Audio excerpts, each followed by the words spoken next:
Hey guys, it's Tay, and welcome back once again to the Division Three Diaries podcast. Today, I'm joined by Morgan Bogli, ABCA All-American Lasell pin hitter. So, Morgan, why don't you introduce yourself a little bit and talk about your volleyball upbringing? Hi, I'm Morgan. I'm a middle oppo at Lasell, or I was a middle oppo at Lasell. I'm a senior. I'm from Connecticut. I started playing volleyball when I was a freshman in high school. It was something I didn't know I wanted to do. My mom was kind of just like, you're 6 feet tall, you're playing volleyball. And then I fell in love with the sport. So, you mentioned your mom kind of saying like you're tall, play volleyball, and I feel like a lot of, especially back a few years ago, was a lot of your tall play basketball. So, was your mom a volleyball player when she was in her youth or growing up, or did she just love the sport? Was she like a driving factor in you playing volleyball? Did you like hear her say that and give it no second thought, like I'm going to be a volleyball player? That's what I want to do with my life. So, kind of what was that driving factor behind your mom kind of insinuating you to play volleyball? Yeah, she never, or I think she played a couple years in high school, nothing past then. I didn't really love basketball when I was a kid, so I wasn't really into sports at all. So she was just kind of like, you need to do something, some kind of activity or sport. I was really resistant to it. I did not want to play after my freshman year of high school. I didn't want to go back for my next year. I ended up going back because all my friends were. And after my sophomore year, I kind of just ended up like was all into volleyball and I ended up falling in love with it. I mean, fall in love, indeed you did. Incredible, incredible season from you, no doubt about it. And a massive breakout year from you. I mean, plus 50 points, hitting percentage, almost a kill and a half percent, if not more. More. Your service game stepped up tremendously, over 50 aces from 2024 to 2025 that we saw improvements on. So obviously, incredible, incredible breakout. And you did things at LaSalle that we haven't seen at that school ever realistically for first All-American in school history. He's only the second player to win all region. So as for the massive breakout senior season from transitioning from 2024 to 2025, as a player, what changed and how did your coaches, specifically Coach Jeff, how did they kind of help with that change to, lead you on this path to being the All-American that you ended up being this past season? Yeah, well, this year was definitely interesting. We had, I think, 9 seniors that graduated in the past year. I was one of the only returning hitters. I knew I was kind of gonna have to step up in that role. I worked really hard throughout the off season to try to build my consistency with hitting because that was probably my main problem throughout my years here. Um, the coaching staff was incredible. I honestly couldn't have done anything without them. Jeff kind of turned me into a Connecticut middle to an All-American oppo, which was kind of crazy. But yeah, the coaching staff, my team, um, being a captain this year helped me become a leader in that role and just being able to have that pressure and use the pressure to succeed was kind of helped. I mean, succeed you guys did, and having the leadership under a player like you is nothing short of amazing for especially for the younger athletes on the team. So I give you props for that. But looking at your season, only four losses on the season, and only one of them in conference. But kind of talking about that, I know people are like, "Oh, it's always talk about the positive and stuff." But looking at the one conference loss to Emmanuel, who ended up, nearly sweeping the end of the season awards. Uh, Kind of looking at that and then going into your conference tournament, were you guys hoping to play Emmanuel in the championship for that rematch? Obviously, they ended up losing to Regis, then you guys ended up taking Regis's number. So congratulations to you on that. But was there any sort of vendetta going in conference? Like we hope Emmanuel gets to the finals with us because we want to play them, we want that revenge, and we want to win the conference that way? Or when you saw Emmanuel lose, you were like, oh my God, like we got this in the bag. Like was there that sort of confidence? Yeah, it was nice to see Emmanuel lose because that meant we had another home GNAC final, which is what we wanted, but we did want to play them. I think losing in conference was really tough for all of us. It was kind of a low point in our season that honestly we needed to become even better than we were. We were trying a new lineup that game. I think I was hitting from outside middle and off of that game, which was kind of crazy. But that's what Jeff likes to do. He likes to take risk and it pays off in the end.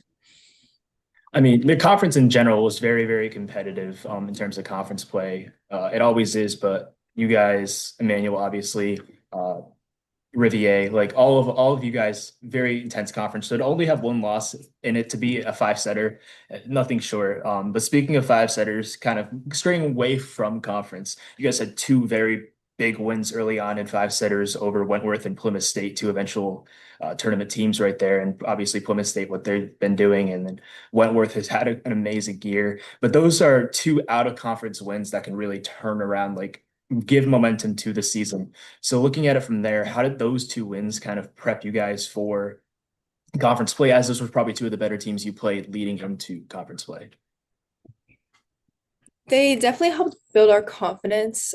We definitely weren't expecting to go to five, so that was something that we really wanted to work on was being more consistent in those games and hopefully sweeping teams.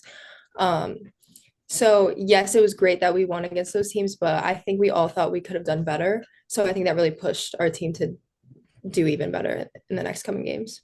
I mean, push it did 14 game win streak, pretty much. I'm pretty sure I counted that right to end the season. Very, very impressive. And all those wins after, I believe, Emmanuel led to one moment, and that's the NCAA tournaments, what all 420 plus teams are looking to do with their, and obviously only a select few make it. So looking at the NCAA tournament game, you played a very, very strong Kane team that I had the pleasure of watching in person and watching their conference semis against William Patterson. Incredible game. So that's a very tough team to play with, four All Americans on the team. Going into it, you had an incredible game. 15 kills, one error, 400 hitting percentage. I watched that game live with my friends. So looking at it, what gave you the incentive? Obviously, it didn't show. It didn't end up the way you wanted to end up. However, personally, from a perspective, you had an amazing game. So how did you go into this, going against probably one of the best middle duos in the country, blocking wise, and then a couple of the best pin hitters in the country? What, as an athlete, did you do to prep yourself to go into this and say, regardless of results, I'm gonna knock this out of the park? Yeah, I feel like in the tournament, a lot of it is mental. I mean, that far into the season, we all know our skill, we know what we can do. So I feel like as a team, we just kind of had to set our goals and know what we wanted to do. We had been here before. So for me personally, I just knew I wanted to be a leader in that game. A lot of the underclassmen we had in the court hadn't been to a tournament and or have not played in a tournament. So I just really wanted to be like a calm presence on the court and just do my job and hopefully help other younger players on the court do theirs. I mean, a calming presence is something that most people don't get to say they've had in their playing career. And obviously, you mentioned you did, but obviously, every good leader, every good player, every good calming presence, they need their own calming presence. And a lot of them find that in their coach. And obviously, Coach Jeff, very, very, very good coach. Obviously, we all saw the post taking over and doing the men's program almost exclusively now. But as a whole, this like past however many seasons, how has he kind of lightened you as a player beyond the playing aspect? Because obviously coaches are going to help you improve from that. But the one thing some coaches you'll hear don't do is focus on the person to player rather than the player to player or something like that, whatever you want to call it. But regardless, like how has he opened you up into a world of leadership and diversity in your game to where you can have these amazing seasons and still want more. You want to push for more. Yeah, Jeff is you're right. He is an amazing coach. I want to I want to play for anyone else. He honestly he made me a great player, made me an even better person. He has like changed my life in a number of ways. Um, but he was just able to push me on the court by when I thought that I hit my peak and I wasn't gonna maybe improve or get any better. He told me I what could do better and I was capable of more. Um, and at times when I was very down on myself, he just was able to push me to be better and honestly like push me to be a leader on the team because something I really struggled with throughout my years. He kind of called me out if I was not doing what I should be doing, and I think that's something that's great as a coach. it was nice because if I thought something wasn't right, he was able to take that feedback and not take it as an insult, something that he could improve or simply ignore and go into the next game. But yeah, he was just very receptive, and I think we had like a great relationship in that way. To hear that he's so receptive to that criticism as a coach, it shows that it shows a higher level of respect for the players than a coach that would, shove you away. That would be like, no, I've got this. I know what I'm doing. I've been doing this for so long. So that just like, that just increased my respect for Coach Jeff. Not that it wasn't already high, but by 10,000%.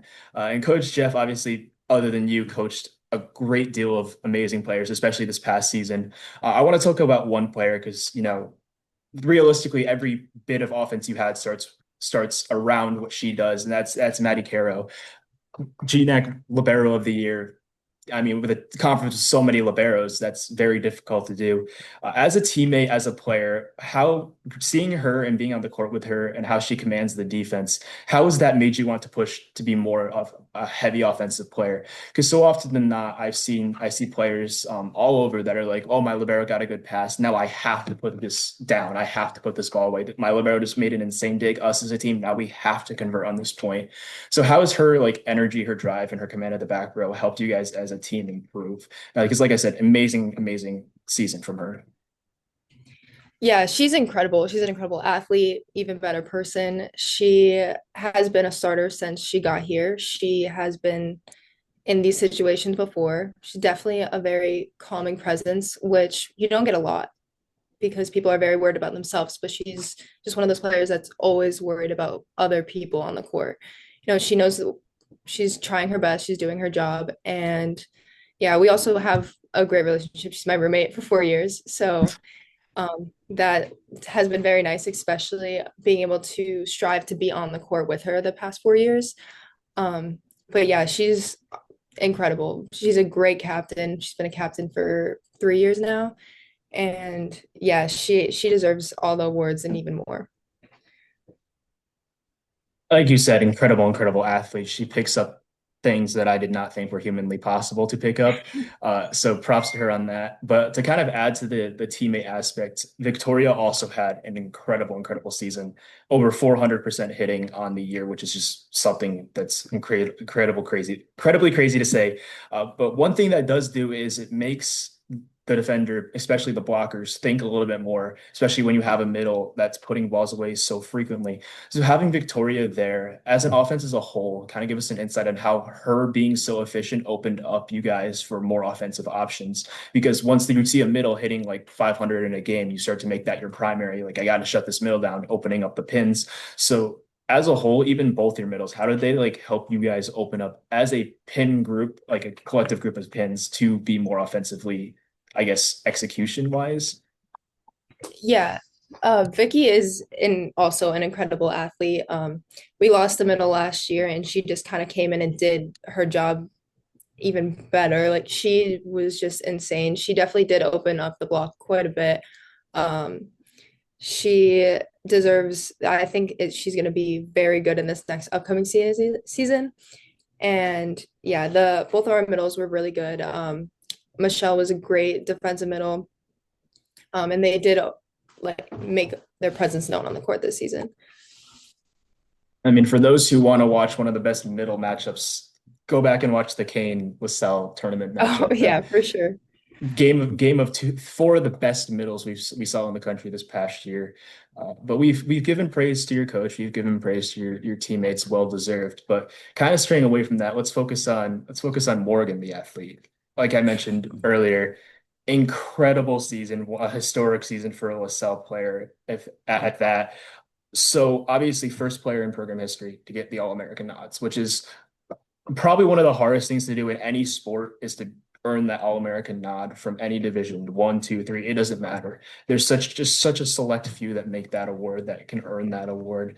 There's obviously going to be snubs every year, but when you found out as a team, because obviously I'm assuming Coach Jeff probably found out before anyone else, how did your team, how did Coach Jeff, how did all your coaches and your family react when you found out? you had gotten All-American because just a couple weeks before you had found out you had gotten the All-Region award. So you're going off of that high and going right into the All-American announcement. But how did that feel, like hearing that as a player, and then how did the reaction of your teammates like make you realize, oh my God, like these guys love me. This is the family I've grown to love and be a part of for the past 4 years.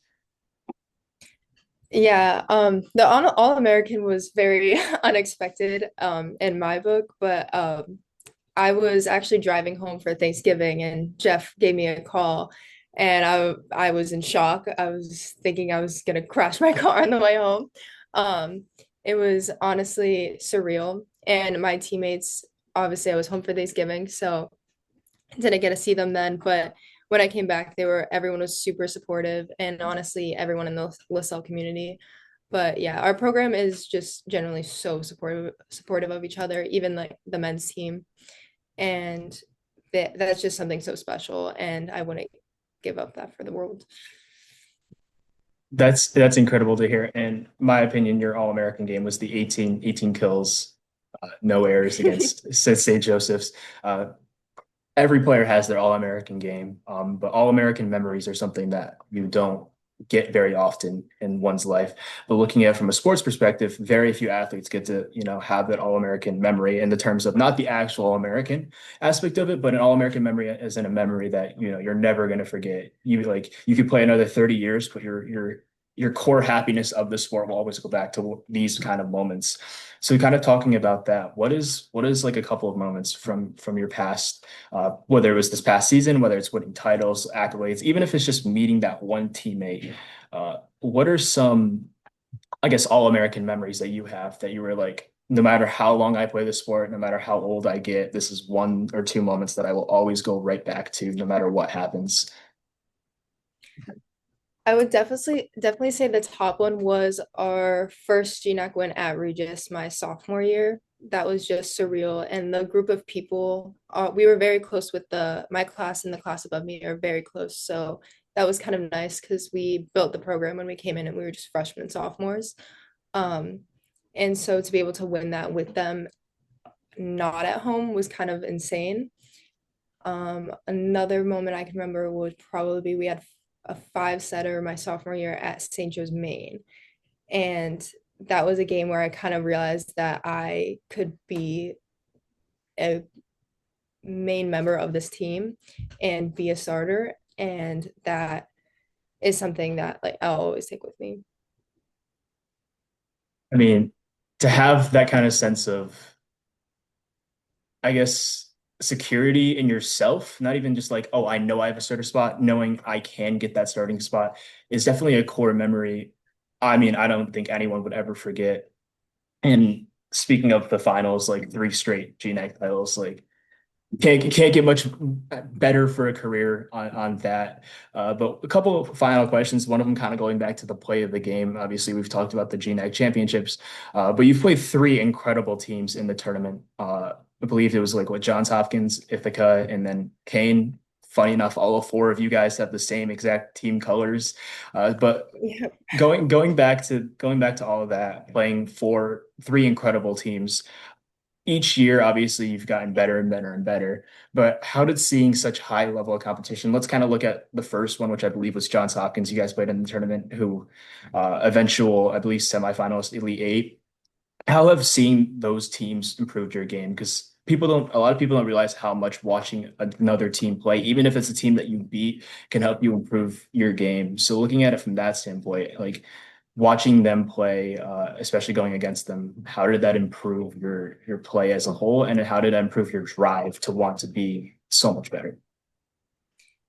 Yeah, definitely the first time I went to the tournament and played Johns Hopkins, I think they were number four at the time, was kind of insane. We struggled a little bit there, but it just pushed us to be even better in the next season.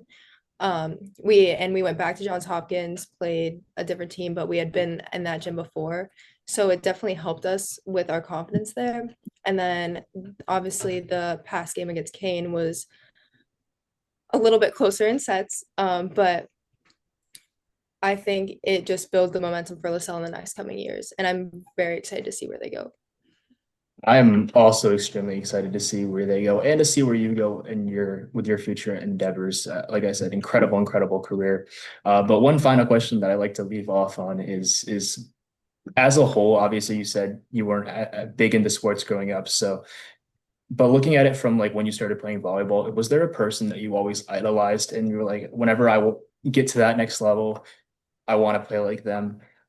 Like whenever you do something on the court, you're like, all right, I saw them use this technique. I want to try it out because it works so well for them. And do you have like, even if it's like a past teammate, someone, a professional player, all the above, is there a teammate player that you have just idolized as like your this is my celebrity idol in terms of volleyball? Um, I wouldn't say there's one person. I would say a lot that I've strived to or I've looked up to would have been coaches. There have been a few players, a couple of players, a lot. I would say like McKenna McCool, who graduated last year, she had just been a dominant player, and I always told my coach that I want to be just as dominant as she was. So that's someone I definitely looked up to here. And there's definitely a few players on our men's team that I also looked up to. I mean, your men's team is incredible as well, so I got to give them that. One of the few programs that you can confidently say both teams are very dominant, especially in conference. But I mean, shout out McKenna. She also had an incredible, incredible career. But thank you so much and congratulations on your career. Who knows? Maybe you'll Thank you play in so a much spring for having me. season. You'll play in the spring season if allowed. We'll see. We'll see. Maybe they'll give We'll that fifth year. Fingers crossed. But thank you so much, and I hope you enjoy the rest of your day. Thank you too.